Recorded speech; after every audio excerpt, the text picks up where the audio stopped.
Bonjour mes amis, je n'aurais jamais pensé que je dirais que ces 7 messages aux églises de l'Asie mineure sont importants aujourd'hui pour l'église américaine et pour l'église anglaise et pour l'église australienne et pour l'église de l'Ouest entière comme pour d'autres régions du monde. Je veux vous défier spécifiquement au sujet des messages pour les 7 églises. Alors restez branchés.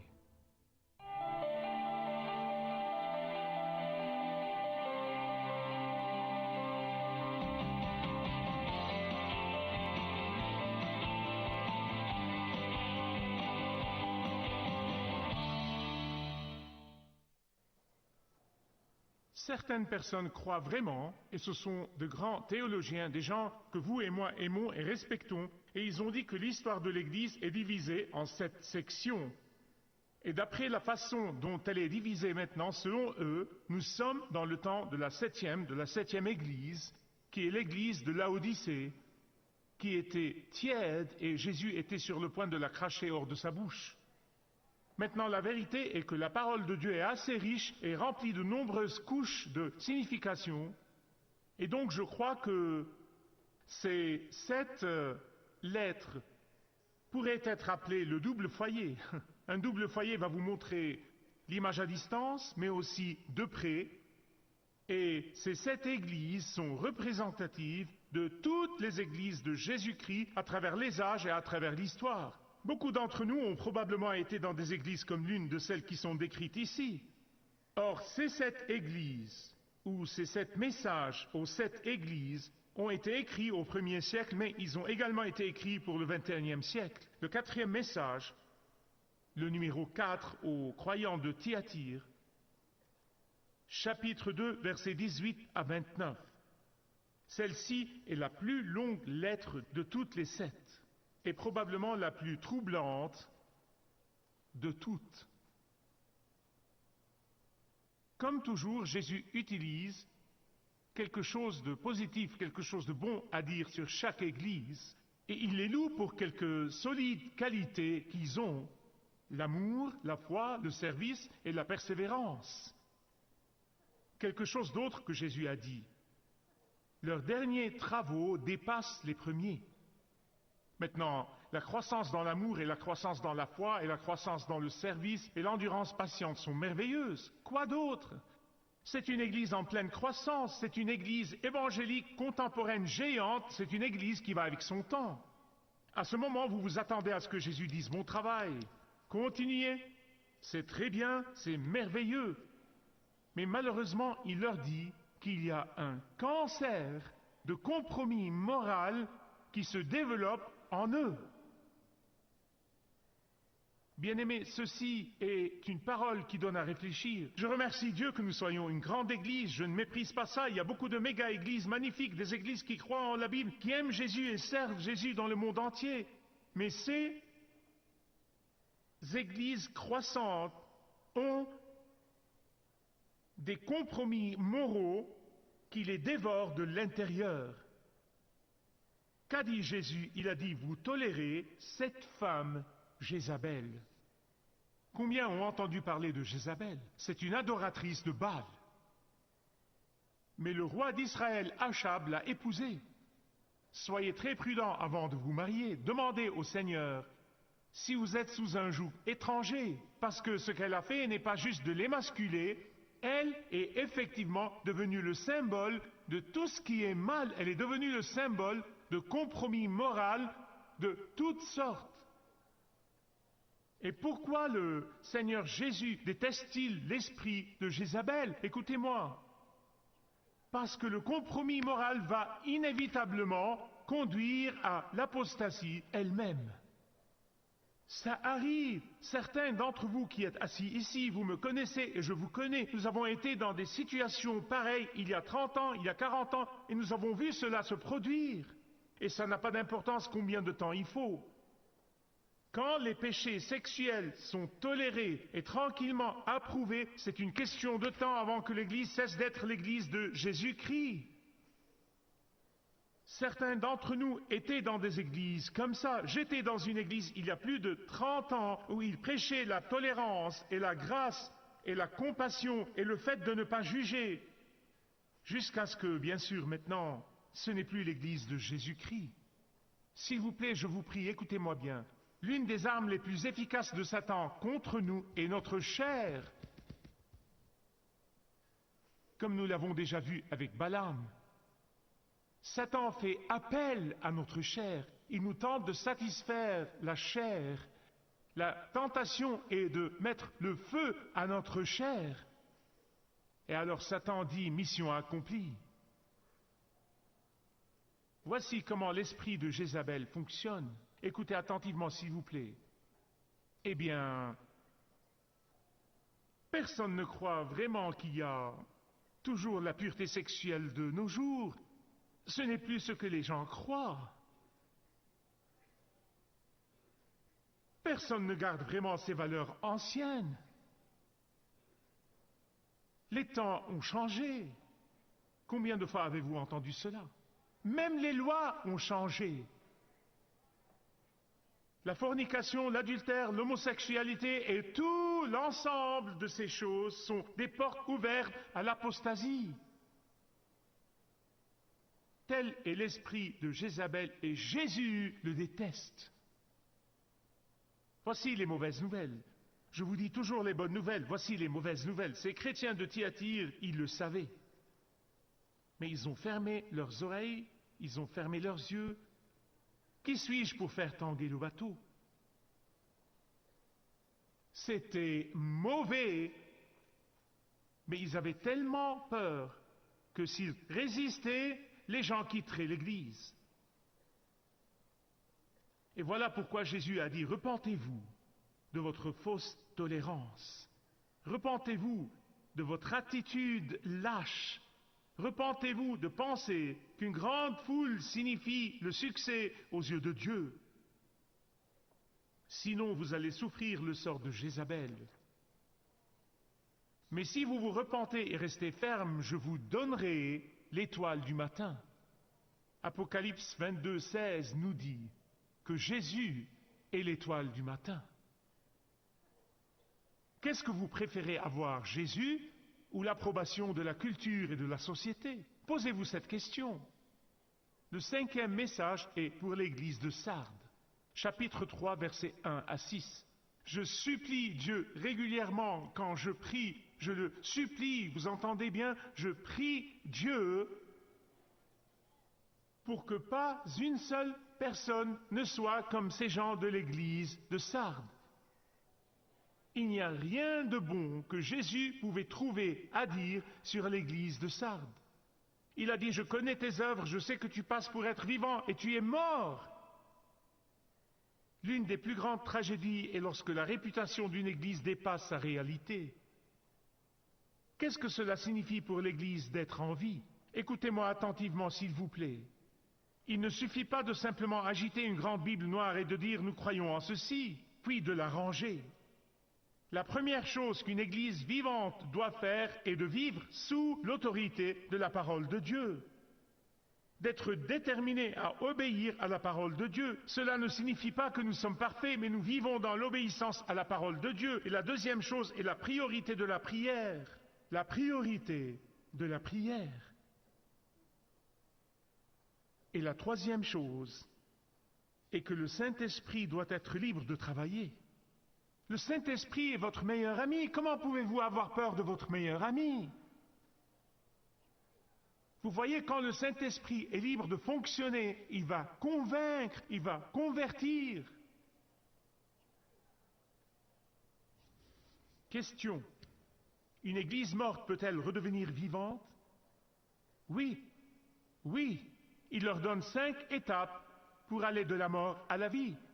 Réveillez-vous et découvrez la réalité de votre mort spirituelle. Renforcez ce qui reste. Vous dites, qu'est-ce que cela signifie? Eh bien, laissez-moi vous expliquer ça. Si les médecins opèrent dans la salle d'opération, puis le cœur du patient s'arrête, que font-ils? Ils arrêtent tout et ils font tout leur possible pour que le cœur batte de nouveau. Ça, c'est renforcer ce qui reste. Rappelez-vous ce que vous avez reçu de Dieu depuis le début. Rappelez-vous le moment où vous avez donné votre vie à Jésus-Christ et vous étiez très heureux et vous étiez tellement amoureux de Jésus. Rappelez-vous de cela, retournez à cela. La vérité que vous connaissiez depuis le début, gardez-la, protégez-la. Voilà le numéro 4. Protégez ce que vous avez initialement reçu et entendu et accrochez-vous-y. Et cinquièmement, il a dit changez vos habitudes, changez de direction, répondez maintenant à son amour, répondez à son invitation. Le sixième est le message à l'église de Philadelphie, chapitre 3, versets 7 à 13.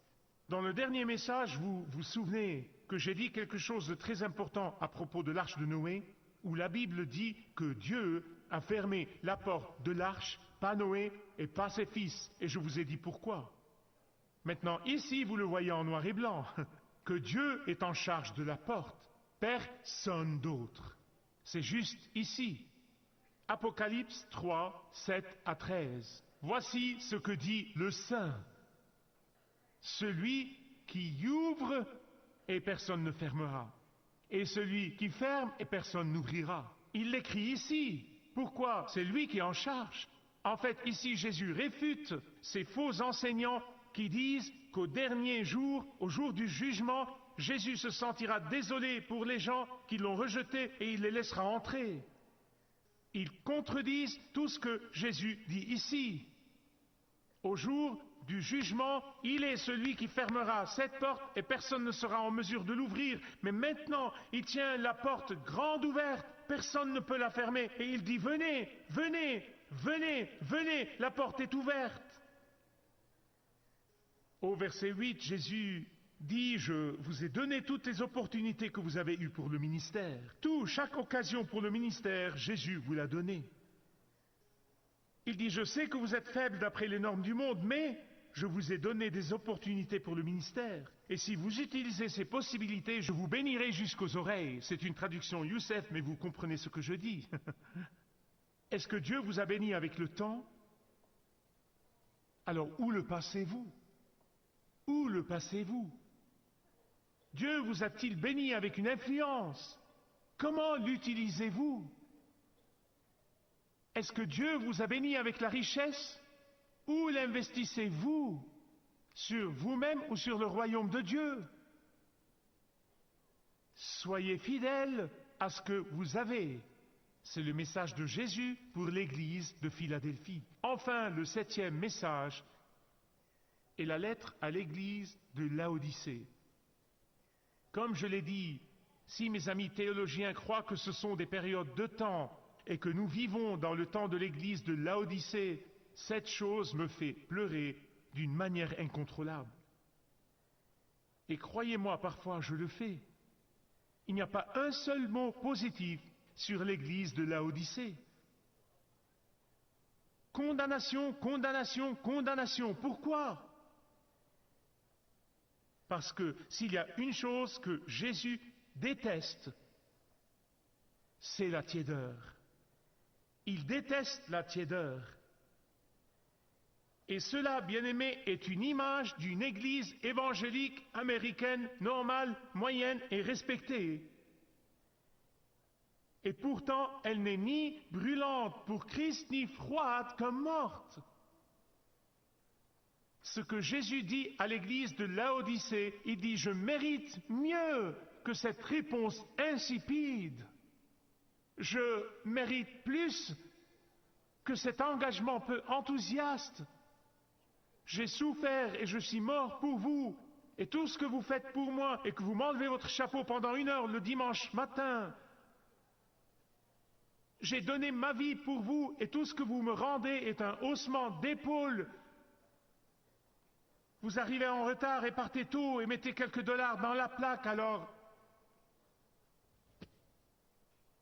soit aimez-moi avec une intensité chauffée à blanc ou tombez mort. Laissez-moi vous implorer, si votre amour pour Jésus est tiède, vous avez besoin de changer et de changer aujourd'hui, avant d'arriver à être craché de sa bouche.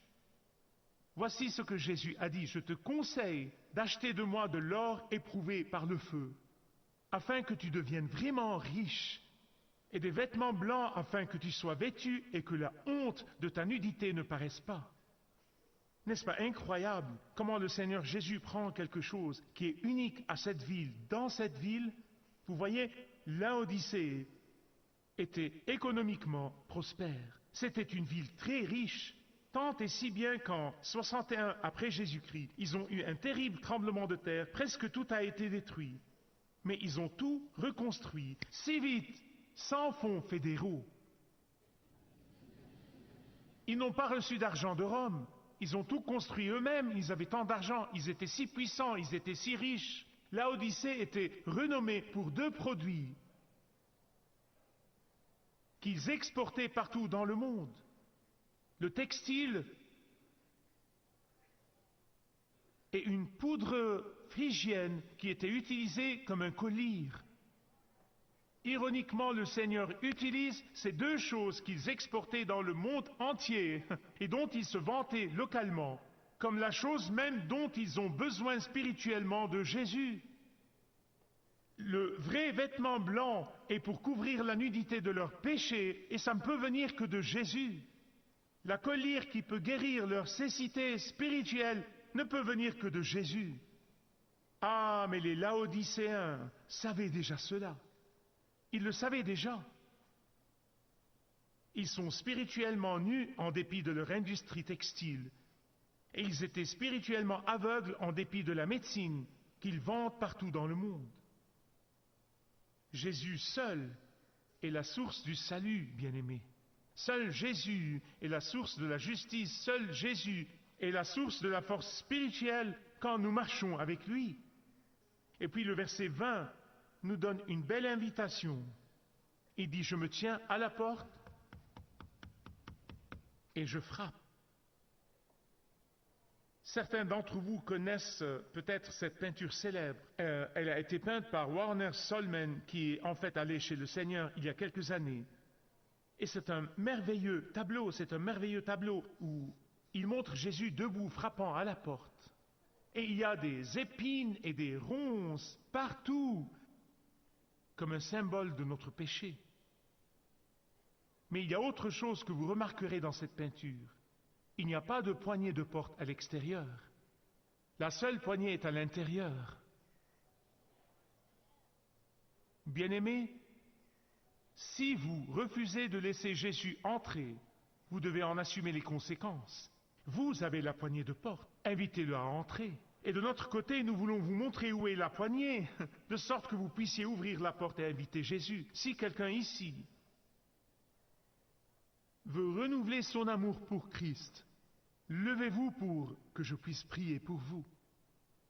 Vous dites, mon amour, mon premier amour, est perdu quelque part, je ne sais pas où, mais je vais le découvrir, je vais revenir, retracer mes pas. Mais je veux aimer Jésus de tout mon cœur. Bien-aimé, ceci est entre vous et lui. Je ne sais pas où vous êtes, vous ne savez pas où je suis, il faut le faire de tout votre cœur.